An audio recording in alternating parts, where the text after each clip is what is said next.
Good morning. At ito ang araw na tayo ay nagpapasalamat sa ating Panginoon, hindi dahil sa ginawa niya, kundi sa gagawin niya pa. Kasi naniniwala tayo na ang Diyos ay sigurado. At ngayong 2025, God will bring us to another level. Pasabi, another level. Right? So gusto ng Diyos na mapunta tayo sa susunod na level. At ang ating team ngayon ay His DNA. At we have God's DNA. At ang ibig sabihin niyan ay His divine nature ability. Kaya ngayong taon, we will see na ang Diyos ay kikilos through you. Through His divine nature in us. So let's watch this.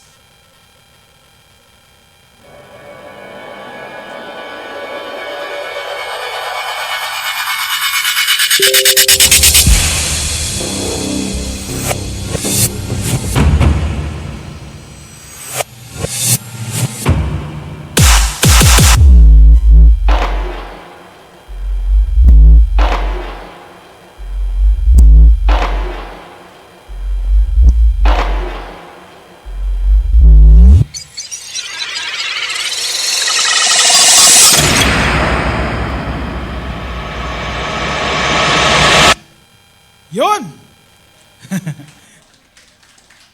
Right? So we can forget our mistakes, right? We can kalimutan natin yung mga nakaraan. Amen? Ayaw niyo ba? Ayaw niyo kalimutan? O sige, bahala kayo. At kalimutan na natin yung mga ating mga ginawa last year. Dahil ngayon, dahil kay Kristo, ay ma-access mo yung kanyang divine nature. Amen, na nasa iyo. That's why ngayon, exciting year, exciting 2025, at yan ang gusto namin i-instill sa inyo na no, when we are in Christ, we go from glory to glory. Amen?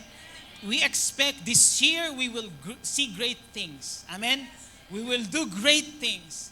At we will understand, ang pinaka-importante sa lahat ay God will bring us to another level of understanding about His divine nature ability in us.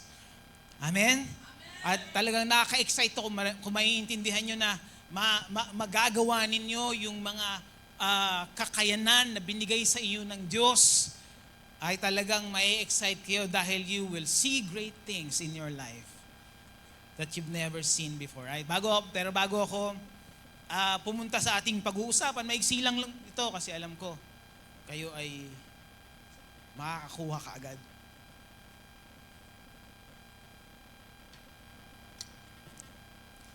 Inacknowledge na ba natin mga pastor natin dito, mga kaibigan natin? Pastor Well. Yon. Pastor Ray, lagot kayo. Nandito kayo parehas. Sino ba? Yan. Pastor Rene. Yan. Si Pastor Las. Yan. Magandang saga mga kaibigan natin sa Lisap. At meron akong invite eh. Sino ba? Nakita ko ba si architect dito? Sa labas? Okay. Isa kasi Glenny. Ayan. Hello. Ayan. So,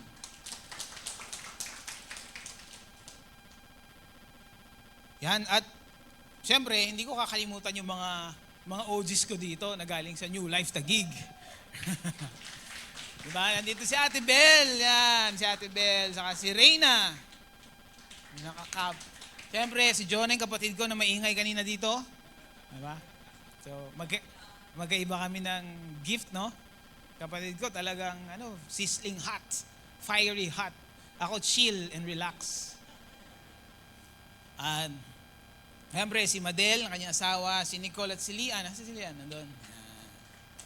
Yan po ang aking, dyan kami nanggaling ni Lizelle sa New Life Taguig. At ngayon ay nandito kami sa bagong misyon na binigay ng Lord. At siyempre, patuloy silang tumutulong sa atin. At siyempre, we have the same spirit. Sino ba? Ako ba nag-train sa inyo?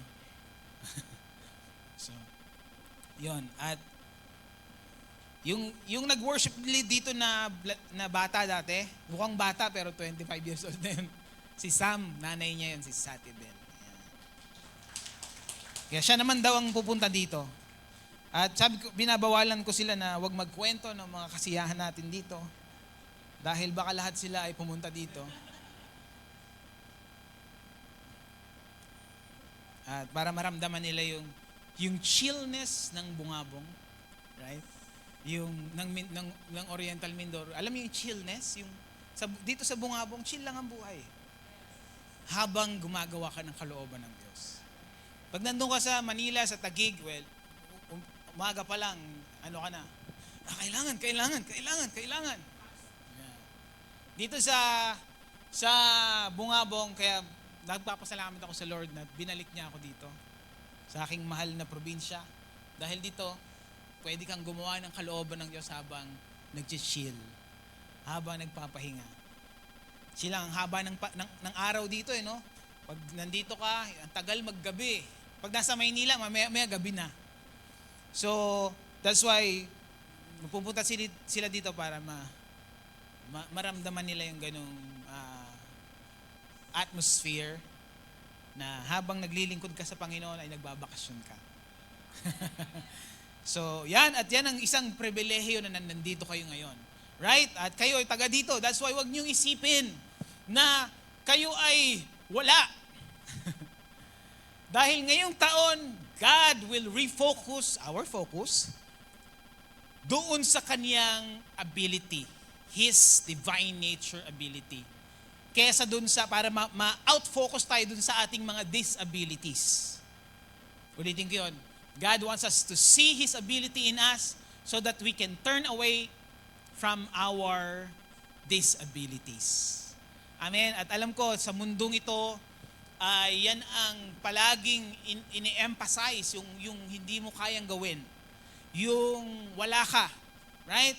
At yung mga sitwasyon, yun naman yung problema natin. Pag nakita natin yung wala tayong pambayad, wala tayong solusyon sa problema, wala tayong ganito, wala tayong ganyan. Pag dun tayo nakatingin palagi din, nagiging komplikado yung buhay natin. Imbis na ma-enjoy natin yung chillness kung nasaan tayo, ay nagiging stressful yung buhay natin dahil nakafocus tayo sa maling lugar. Nakafocus tayo doon sa disability natin. Kaya ngayong taon, yan ang ating tema. Ngayong buong taon, alam ko na ang banal na Espiritu ay tuloy-tuloy na isusustain yung ituturo sa atin about His divine nature ability in us. Yung kaniyang kakayanan sa atin. At dahil kailangan natin yan sa ating trabaho, sa ating business, sa ating pamilya, sa ating ministry, sa lahat ng ginagawa natin, kailangan nating maintindihan yung ability ng Diyos na nasa inyo na kailangan yung maintindihan dahil dyan magdedetermine yung inyong katagumpayan sa inyong buhay. Dyan magdedetermine yung inyong fulfillment sa buhay kapag mas naintindihan natin ang ability ng Diyos, His divine nature ability sa ating buhay. Amen? At yan ang ating aabangan ngayong taon sa ating dito sa KCC. Kung gusto nyong tanggapin yung ganitong mandate ngayong taon, then you are welcome. You are welcome na maintindihan yung kakayanan ng Diyos sa buhay ninyo. At gustong sabihin sa inyo na kayo ay, kung tumanggap kayo kay Kristo, naniwala kayo sa Kanya, meron kang kakayanan. Meron kang kakayanan. Ulitin ko yun, meron kang kakayanan. Kaya nga hindi problema ang bagay, hindi problema yung pera. Right? Kapag ikaw ay na kay Kristo, hindi mo problema yon. Kapag ikaw ay nasa mundo, problema mo yon. Kasi ganun mag-isip ang walang Diyos sa buhay. Pero kapag ikaw ay na kay Kristo, hindi mo problema ang mga bagay dahil siya ang supplier, siya ang source. Right? At hindi lang bagay, pati kakayanan, yung wisdom, yun nga yung ituturo natin ngayon, no, yung ability. At kapag nakita mo yun, naintindihan mo yun, yun ang magbibigay sa iyo ng breakthrough sa iyong buhay. At kaya nga mga kapatid, ay ngayong taon, excited kami na makita kayo, dahil kayo ang church, hindi itong building. Kayo yung church, makita kayo na naglalakad dun sa ability ng Diyos na matagal nang nasa inyo. Sabi ko nga, hindi, ang pinakamahalaga sa atin ay hindi, may bariya ako sa bulsa. Hindi pera. Ang pinakamahalaga sa atin ay pagkaunawa. Pagkaunawa ng meron kayo kay Kristo. Kaya pag nalaman nyo ito, mababago ang inyong paglakad, mababago ang inyong panalangin. Dati mananalangin ka na, Lord, bigyan mo ako ng ganito, Lord, bigyan mo ako ng ganyan. Pero pag naiintindihan mo yung kanyang divine nature na nasa iyo, yung ability na galing sa kanya na nasa inyo, magbabago na ang iyong panalangin. Sasabihin mo, Lord, salamat. Salamat sa meron ako. Salamat dun sa binigay mo sa akin. Salamat, Lord, ako'y pinagaling mo na. Salamat, Lord, ako ay merong future. Salamat, Lord, ako ay pinili mo. Salamat, Lord, ako ay inanoint mo. Lahat ng yan ay nasa iyo na. Ang problema lang, hindi natin alam. That's why, ang pinakamahalaga sa atin ay magkaroon ng pangunawa. Kaya, ang gusto kong basahin ngayon, bago natin basahin yung ating foundational scripture, sabi sa Ephesians 1, verse 16, New King James Version, basahin natin.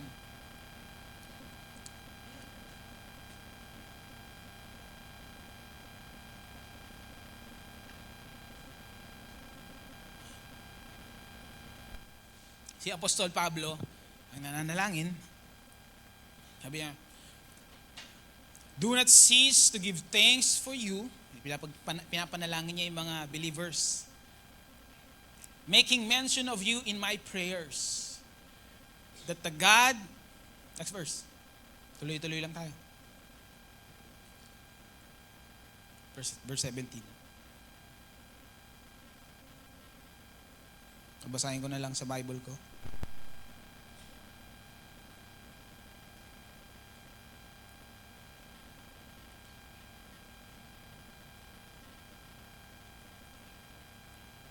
Sabi doon, that the God of our Lord Jesus Christ, sunod ka na lang, the Father of glory, may give to you the spirit of wisdom and revelation in the knowledge of Him. So ang panalangin ni Apostol Pablo, hindi kayo bigyan ng kung ano-anong mga bagay. Ang panalangin ni Apostol Pablo sa mga mananampalataya, sa mga naniniwala kay Kristo, ay magkaroon tayo ng spirit of wisdom and revelation. Ano ibig sabihin nun? Pagkaalam at kapahayagan sa knowledge, sa, ano ba Tagalog knowledge? Sa kaalaman tungkol sa Kanya. At ano sabi sa verse 18? Ang sabi diyan, the eyes of your understanding being enlightened. Yung mata daw ng ating pangunawa ay mabuksan, magkaroon ng liwanag. Sabi ng isang version ay flooded with light. Bakit yun ang panalangin ni Apostol Pablo? Dahil hindi ka kulang sa kakayanan. Hindi ka kulang sa dineposito ng Diyos. Ikaw ay nag-uumapaw. Ang problema, ang kulang, yung understanding. Sabi nun, anong reason nun? That you may know. So, ang pinaka-importante sa atin ay knowing. Malaman, tama? Kasi alam niyo naman, pag hindi niyo alam kung anong meron kayo, hindi niyo magagamit. Amen? Diba, alam ba, si tatay, hindi niya alam, meron na pala siyang bagong Harley Davidson na nakatago sa tabi. Pero hindi niya alam. Magagamit niya ba yun? Kapag nagbindoro loop tayo? Right? Anong palagi niyang sasabihin? Magtara, magbindoro loop. Wala nga akong motor eh. See? Pag hindi mo alam, sasabihin mo wala ka. Pag hindi mo alam na sinabi ng Ephesians 1 verse 3 na God has blessed you with every spiritual blessing, pag sinabi, o tara, magano tayo ay mamasyal, sabihin mo, wala akong pera eh. Totoo ba yun? Hindi. Bakit? Dahil meron ka na. Ang problema, hindi mo alam. Kaya ang panalangin ni Apostol Pablo, I pray that you may have the spirit of wisdom and revelation in the knowledge of Him. Why? Because when you know, you become empowered. Ulitin ko, when you know, you become empowered. Amen? Pag alam mo na ikaw ay pinagaling, alam mo na ikaw ay pinagpala, alam mo na meron ka mga bagay na binigay sa iyo ng Diyos, hindi ka na mapipigilan ng anumang sirkumstansya. Right? Kahit harangan ka ng kakulangan, kahit harangan ka ng sakit, kahit harangan ka ng kawalan ng pag-asa, ikaw ay patuloy na mag-move forward, maniniwala na ngayong 2025, it will be much more glorious than 2024. Amen? Bakit? Because you know. By simply knowing it, you become unstoppable. At ang good news, mga kapatid, God wants you to know. Amen. 1 Corinthians 2.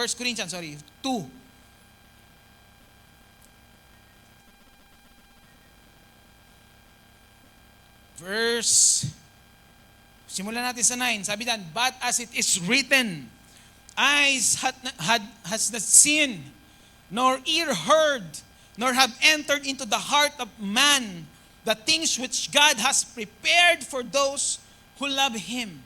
Anong ibig sabihin nun? Pastor, hindi natin malalaman. Hindi. Ang ibig sabihin nun, kapag ginamit mo ang iyong physical na mata, kapag ginamit mo yung physical na tenga, kapag ginamit mo yung sarili mong pangunawa, hindi mo malalaman. That's why we have to access His divine ability in us so that we can understand. At yun ay meron na tayo, sabi diyan. At kaya niya sabi niya sa verse 10, but God. Bakit sabi? But God. Ibig sabihin, kinukontra niya yung verse 9. But God, dadahan-dahanin ko to, has revealed them to us through His Spirit. So, ibig sabihin, mga kapatid, kaya we don't understand God because we always look with our eyes. Palagi natin ginagamit yung ating physical na mata. Hindi natin nagagamit yung divine nature ability na we can see God in the Spirit. Right? We can see His move. We can understand His ways. Paano natin ginagamit palagi yung mata natin? Pag palagi tayo nakatingin dun sa wala tayo. Sinampol ko to, di ba, nung nakaraan, nung Pasko, na maraming katutubong nanghihingi. Di ba? Sino sa inyo, pag merong katutubong nanghingi, ang unang sinasabi, wala ako. Wala akong barya. Wala.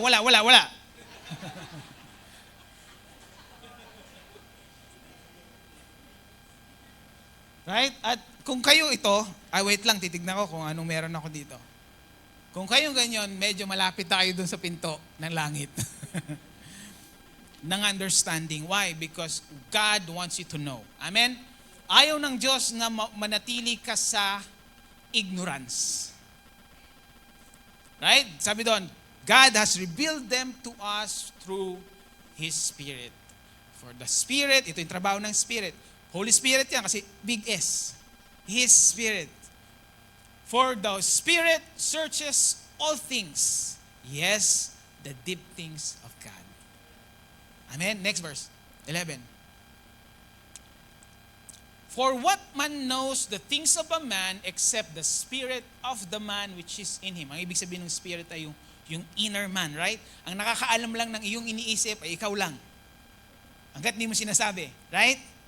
Tama? Kaya pag ikaw ay emotional na tao, lahat ng feelings mo sinasabi mo. Kaya nahuhuli ka ng kaaway. Diyan ka pala naiinis o palagi kitang bibigyan ng ganyan. Pero kung titirahin, i-irritate ka ng kaaway pero hindi mo sinasabi palagi yung pakiramdam, yung nasa isip, chill ka lang. Sabi niya, paano ko kaya maiinis itong si Pastora Josie? Right? Magiging puzzle siya, puzzled.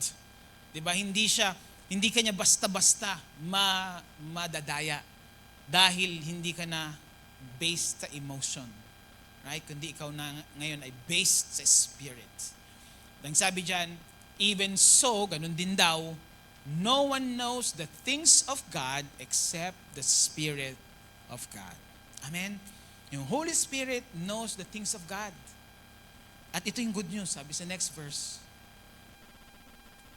Now we have received, bakit sabi received? With D, right? Received. Ibig sabihin, natanggap na. Right? Kaya huwag mo nang ipanalangin, Lord, bigyan mo ko ng iyong banal na espiritu. Ang sasabihin mo na, Lord, salamat sa banal na espiritu na nasa akin. Amen? Hindi na tayo, di ba? Sabi nga ni Pastor, nung pastor namin sa Taguig, sabi niya, paano mo malalaman kung yung panalangin mo ay tinutugon ng Diyos? Kapag nandun ka na sa receiving side. Wala ka na dun sa, Lord, kailan mo kayo ibibigay? Nandun ka na, Lord, salamat. Lord, salamat. Tinanggap ko na. And then sabi doon, but now we have received not the spirit of the world, but the Spirit who is from God. Yung spirit daw na alam lahat ng tungkol sa Diyos, ay natanggap mo na. For what reason? Sabi diyan, that we might know. So God wants you to know. Amen. He gave His Spirit in you so that you can know. Amen? Because knowing will empower you. Again, right? Knowing will empower you. Ang pagkaalam ay magbibigay sa iyo ng kakayanan na kumilos at sumunod sa plano ng Diyos.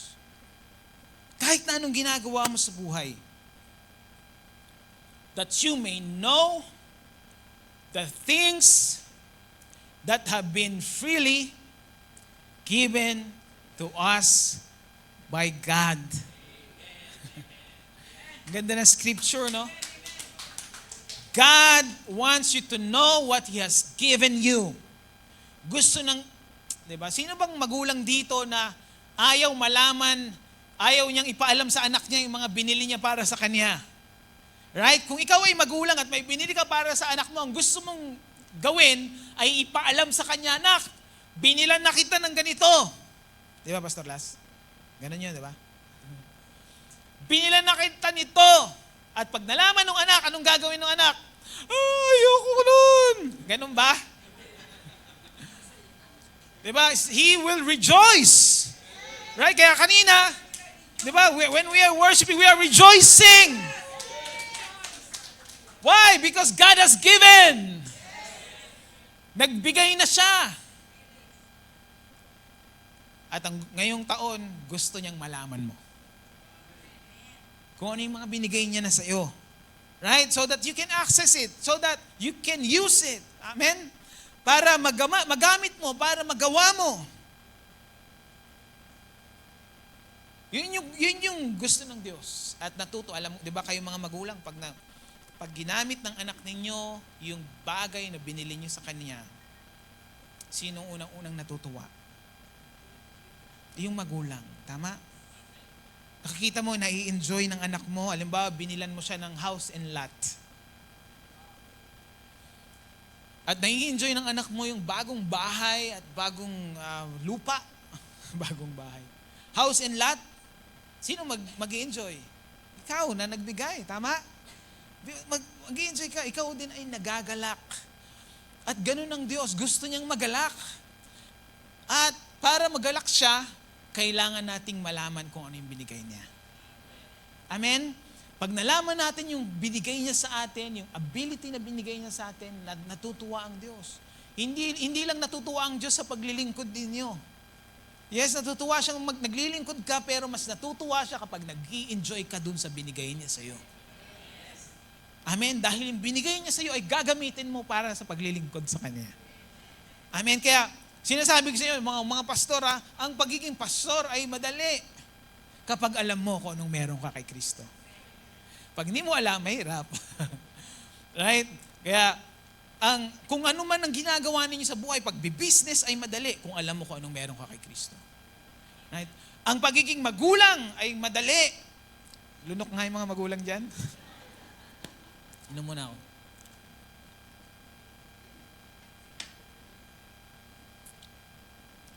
Kung alam nyo kung ano yung kakayanan na binigay sa inyo ng Diyos. Kung magpapalit tayo ng ways mula sa sanlibutang pamamaraan papunta sa kaniyang pamamaraan. Mas dumadali ang buhay. Amen? So God wants you to know. Amen? Matthew 11:28, Message Translation. Alam ko you are receiving. Sabi diyan, Matthew 11:28 sa Message. Isa sa mga paboritong verses ni Pastora Josie.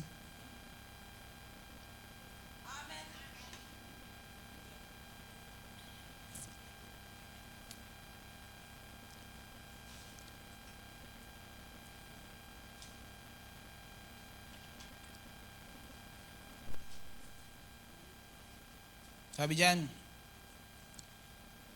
are you tired? Sino na napapagod sa buhay? Huwag na kayo magtaas, baka malaman namin. Alam ko, di ba, merong point sa buhay natin na,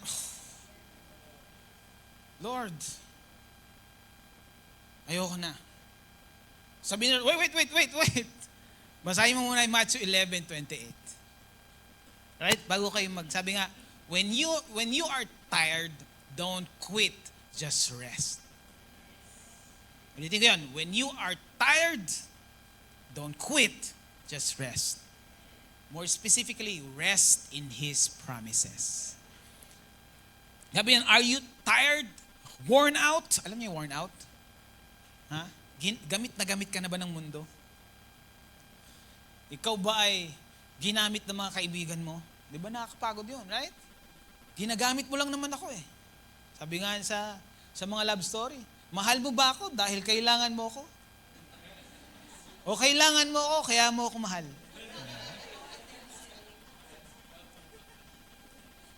So kung ginagamit tayo ng mga tao, we will be tired, burned out.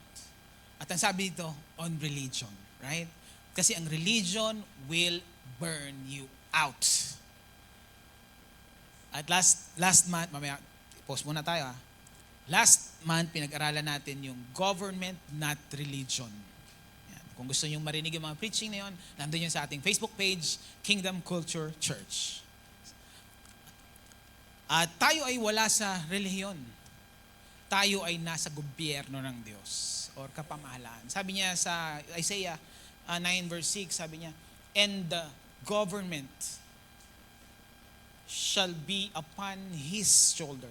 Sabi sa unang mga sentence, sabi niya, and a child was born, and a son was given, and the government shall be upon His shoulder. Hindi sinabing religion. And the religion will be upon His shoulder. Sabi, and the government will be upon His shoulder. Kaya, tayo ay nasa gobyerno ng Diyos. At kaya yung religion ay nakakapagod dahil ang religion ay ang ganitong religion you will do things for God para sakali, para makita natin na sana malugod ang Diyos sa buhay ko, or sana tanggapin ako ng Diyos, o sana bigay ng Diyos sa aking kahilingan, or sana bigay ng Lord yung ating matagal ko ng pinapangarap.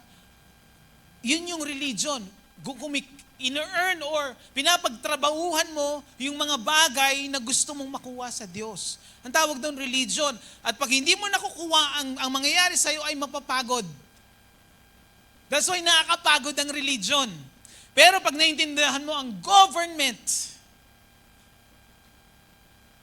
ang gobyerno ng Diyos na kaharian siya ay willing na makita ang glory ng kanyang kaharian sa kanyang mamamayan. hindi hahayaan ng hari na ang kanyang mamamayan ay naghihirap, nagugutom. Bakit? Kasi refleksyon. Kung alam niyo ang sistema ng kingdom government, right? Ang kingdom government, hindi hahayaan ng hari na maging refleksyon niya yung kanyang mamamayan na naghihirap, nagugutom, nagkakasakit. Ayaw yun ng hari. That's why siya ay merong provision about healing, about provision, about protection, right? At ang sabi niya, ikaw ay ambassador, representative ng kanyang gobyerno, hindi relihiyon. Ng kanyang gobyerno dito sa lupa. Ikaw yung nagre-represent. At kung nagre-represent ka ng gobyerno ng Diyos, sa tingin mo, halimbawa, di ba, logically, walang magre-represent ng isang bansa na butas-butas yung kanyang damit. Tama? Wala sa tamang pag-iisip yung gobyerno na yon. Kapag hinayaan niya yung kanyang ambassador natin sa US, sige, maghirap ka, mangutang ka sa mga mga Amerikano. 'Di ba? Maghikahus ka sa buhay. 'Di ba? Tama ba 'yon? Hindi hahayaan ng gobyerno. Bakit? Representative natin 'yun doon eh. Kung anong itsura nung ambassador doon, 'yun yung itsura ng Pilipinas. That's why ang ambassador ay merong sariling sasakyan, merong sariling pagkain, merong sariling tahanan na galing sa gobyerno. Bakit? Dahil gusto ng gobyerno ng pinagdalan sa kanya na ma-represent niya ng tama yung gobyerno doon sa lugar kung saan siya pinadala. At ganun mismo ang itsura ng gobyerno ng kaharian ng Diyos at wala sa relihiyon. Amen. Amen. That's why mabubuhay ka ng pagpapasalamat. You will always be grateful. The Lord, salamat dahil isang pribilehiyo ang ipakita mo sa buhay ko ang inyong kaluwalhatian. Amen. Amen. Ayaw maniwala, bahala kayo.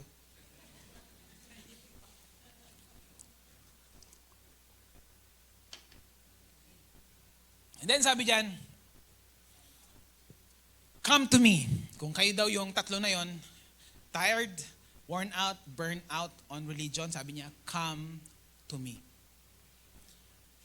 So we have a part, right? Come to Him. Sabi nga ni Jonah kanina, just one step closer. God can do miracles. God can change your situation. Right? Sabi niya, come to me, get away with me. Sabi nung get away with me, ay sumama ka sa Kanya. Parang sa tropa, di ba? Tara, get away tayo. Get away tayo dun. Mag-trip tayo ay trip to Trip to Jerusalem. Alam niyo yung trip to yung game. Di ba? Trip to Boracay. Come to me. Bakit?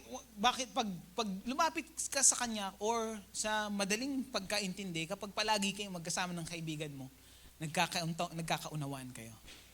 Right? Alam mo yung kanyang gusto, alam mo yung kanyang ayaw. Tama? Sabi doon, get away with me, and you'll recover your life. See, ang nangyayari sa atin, sa mundo, we are always trying to chase life. Hinahabol natin yung buhay na akala natin magbibigay ng kaginhawaan sa atin. Pero ang totoo ay unti-unti tayong tinatapyasan. Unti-unti tayong nababawasan hanggang sa dumating na walang-wala ka na sa isipan, na-crush na yung iyong will to believe God hanggang sa mapagod ka na. That's why sabi doon, when you come with Him, when you get away with Him, you will recover your life. Sinong gustong makarecover? Right? We will recover our life. Good news yun. And then sabi diyan, I'll show you how to take a real rest. Sabi doon, I will show you to take a real rest. Papakita ng Diyos kung paano talaga magpahinga. Right? Sino ba nakaranas dito na tulog kayo ng tulog? Puyat. Kain ng kain, gutom at payat. Right? Bakit? Because physical things will never satisfy our spiritual need.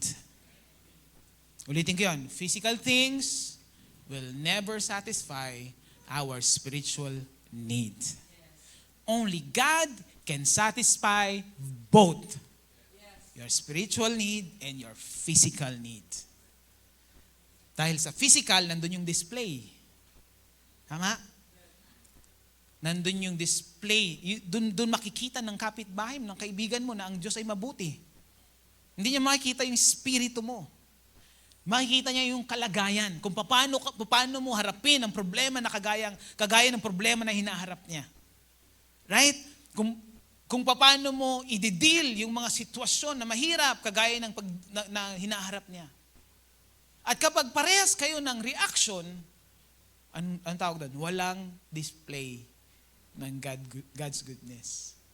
Pero pag magkaiba kayo ng reaction, magkaiba kayo ng pagtugon sa mga sitwasyon, then people will see God through you. Amen? And then sabi dyan, next verse, walk with me and work with me. Gusto ko yan eh. Walk with me and work with me. Sino bang gustong maglakad mag-isa dito? Sabi ng Bible, walk with me. Ang dahilan kung bakit mahirap ang buhay, naglalakad ka mag-isa. Well, kung saan ang Diyos ay wide open, sabi niya, tara, lakad kayo. Let's walk together. And then when we walk together, sabi ni Jesus, then you will work with me. Amen? Ang work with Jesus ay resulta lang ng walking with Jesus. Right? If you don't walk with Jesus, you will never work with Him. So sabi doon, walk with me. And when we learn to walk with Him, sabi diyan, and work with Him, sabi diyan, watch how I do it. Ang ganda, no? Hindi sinabi niya, sige, gawin mo na yan. Sabi niya, watch how I do it. Tama? Hindi sinabi ng Diyos, sige, bahala ka. Pastor Rene, magpastor ka, bahala ka na. Bahala kang umiyak sa Diyos. Bahala kang maghirap sa Diyos. Hindi ganun ang Diyos, right? Kapag meron siyang pinagawa sa iyo, ang una niyang sasabihin, watch how I do it. Ulitin ko yun, ha? Watch how I do it, right? Kapag ikaw ay businessman, businesswoman, watch how Jesus do it. Amen. Don't walk alone. And then, sabi doon, learn the unforced rhythms of grace. Ano ibig sabihin ng pastor? Ang ibig sabihin doon, yung mga bagay na pinapagkaloob ng Diyos ay hindi pinipilit, kundi inaalam lang. Sabi doon, learn, alamin, knowing. Learn the unforced. Pag sinabing unforced, hindi, diba? Pag pinipilit mong mabuhay, hindi mo na-access yung rhythms of grace. Because you cannot force God to do something. Ulitin ko yun. You cannot force God to do something. Dahil ang Diyos ay may sariling plano. May sariling ways. Anong kailangan mo? Learn His plan. Learn His ways. Because you will learn to understand the rhythms of grace. Pag sinabing rhythm, ito ay hindi pinipilit. Napakagandang pakinggan. Di ba? Yung rhythmic sound, yung harmony. Right? Yung ganda ng flow. Sabi niya, you will understand. You learn the unforced rhythms of grace. Ito ang bummer. I won't lay anything heavy or ill-fitting on you. Sino nagsasabi dito? Sino nagsasalita dito? Si Jesus, right? Tingin niyo si Jesus sinungaling kagaya natin? Di ba? Pag sinabi ni Jesus, hindi siya nagsisinungaling, right? Anong sinabi niya? I won't lay anything heavy. Pag sinabing anything, anong ibig sabihin? Anything. Walang bagay. Tanong ko sa inyo, kapag nabibigatan kayo sa buhay, sinong pinagbibintangan ninyo? Binibigay ito sa akin ng Diyos.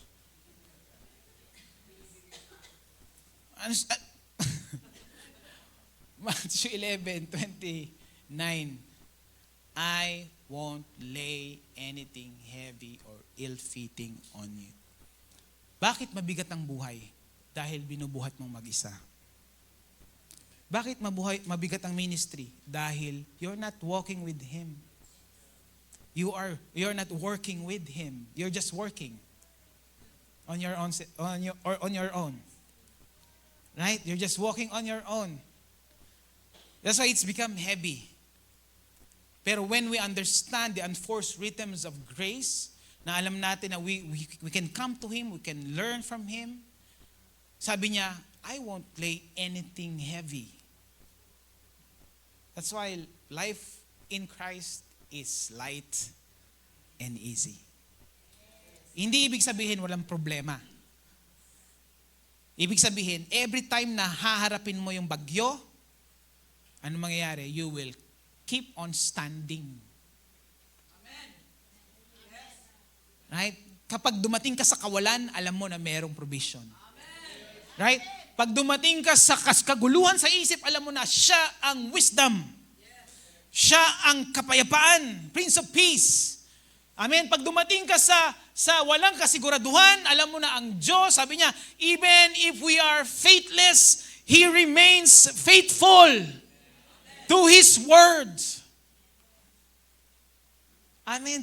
Yun ang ibig sabihin ng light and ease. And then sabi dyan, sa next, sabi dyan, keep company with me.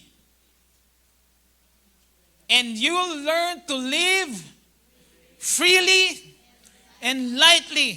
Tanong ko, lately, sino baga ang inyong mga tropa?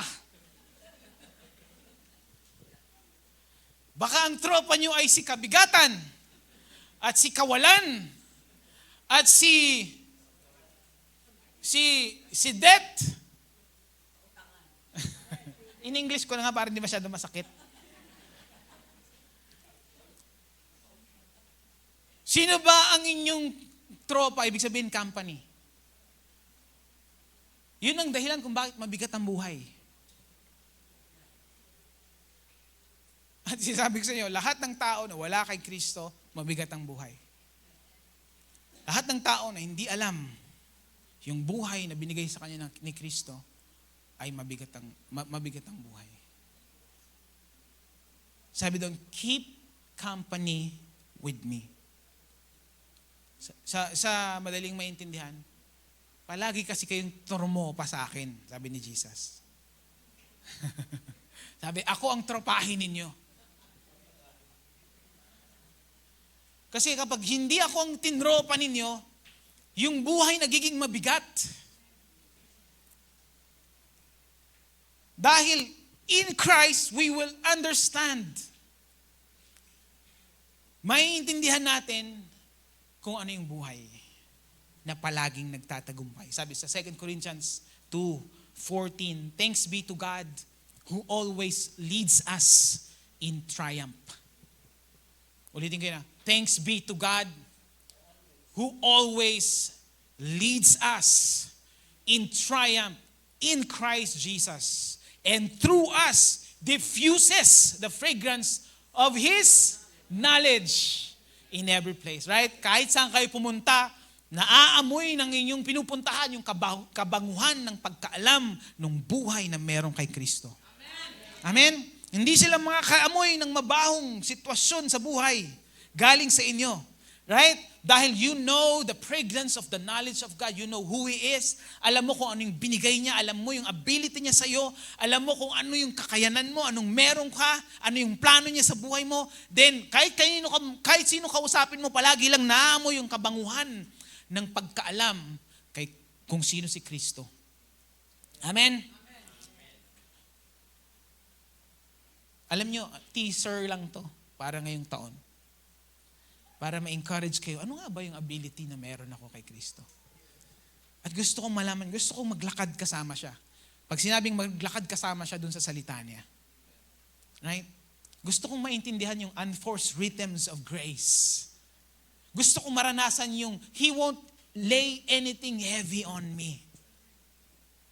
Gusto kong maranasan yung walking freely and lightly. Amen? At ulitin ko, hindi yun walking in the park. Dahil dito sa mundo, you will have tribulation. That's why you need this. You need the rest. Right? You need the unforced rhythms of grace. You need a solid foundation which is found in Jesus. Amen? Naintindihan niyo yun? Last verse. Alam ko gutom na kayo. 2 Peter.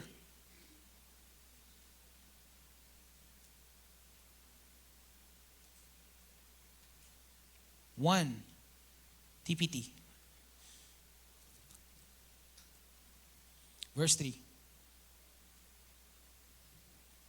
2 Peter 1 verse 3.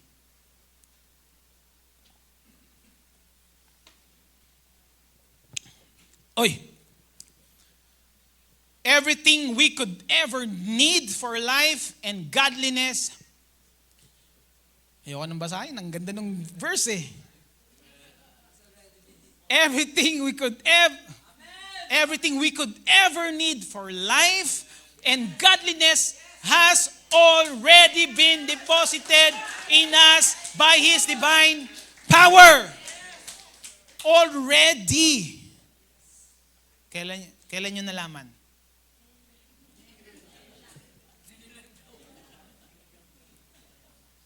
Sabi ko sa inyo, pag nalaman nyo yung ability, yung binigay sa inyo ng Diyos, mababago yung panalangin ninyo. Hindi na kayo na, Lord, sana bigyan mo ako ng ganito. Nandito na kayo sa kabilang side na, Lord, salamat. You have already deposited. Alam niyo naman yung salitang deposit, di ba? Or ibang word ay credited.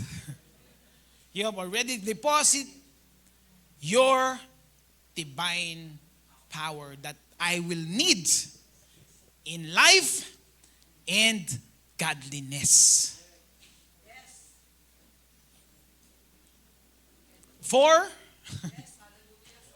all this was lavished. Alam niyo ibig sabihin ng lavish? Lavish. Kaya nga ang Diyos ay, pag binigyan ka ng Diyos, hindi eksakto. Lavish. Bakit? Kasi pag binigyan kanya ng mga bagay, ayaw lang niya na ikaw ang mag-enjoy. Diba? Pag sobrang dami, nagiging generous ka. Pag sakto lang, sakto nga lang to sa akin eh. Nagiging madamot tayo. Right? Palagi ko itong ini-example, yung mangga doon sa Riverside. Sobrang dami. O sige, kumuha na kayo. Hindi namin kayang ubusin. Yung binibigay ng mangga. Magtataasan ng aming mga sugar. Ganun ang Diyos. Ang reason kung bakit siya ay lavish God, He wants you to be generous. That's why when He gave life, He gave it in abundance. Sabi niya, I came, John 10:10, to give you life and have it more abundantly. Pansin niyo, nung naggumawa siya ng puno, hindi lang mahogan yan ginawa niya. Iba-iba. Gumawa siya ng isda, hindi lang galunggong. Dahil siya ay lavish God. Gusto niya na yung mga mamamayan niya sa kanyang kaharian ay maging generous. That's why sabi diyan, for all this was lavished upon us through the rich experience of knowing. Amen? No, anong kailangan? Knowing. Malaman. Wala kang ibang gagawin. Kailangan mo lang malaman. Pag nalaman mo, sabi niya, walk with me and then you will work with me. Amen? Pag nalaman mo, you will start to walk. You will start to work. And when you work, you will enjoy. And when you work, you will have lavish. Amen? Sabi niyan, rich experience of knowing Him who has called us by name and invited us to come to Him through a glorious manifestation of His goodness. Amen. Alam ko marami na kayong natanggap, baka makalimutan. Ano sinabi ni Pastor Noah? Basta maganda eh. At medyo, mag-stop muna ako kasi sa Sunday, tutuloy natin yung His divine nature ability. Pero siyempre, mga bisita namin sa online na lang. At, so, God, meron na tayong divine nature ability. Amen? Kailangan natin ay malaman. Alam ko kayo ay pinagpala sa mensahe ng Diyos. Let us pray. Father, maraming pong salamat sa revelation that turn our lives today, O God. Lord, sabi mo, your goodness will lead us to repentance. That's why you have shown us your goodness today, O God. How to live life with your ability inside of us. Father, we thank you. We glorify your name. We thank you for this day. And we are thankful because we know 2025 will be greater, O God. Lord, we thank you. I pray na sa lahat ng narinig namin ngayon, ang inyong banal na Espiritu, ang patuloy na magpahayag ng inyong salita sa bawat isa. Marami pong salamat. Ito po ang aming panalangin sa pangalan ni Jesus. Amen. Amen. Salamat po sa magandang umaga po sa ating lahat.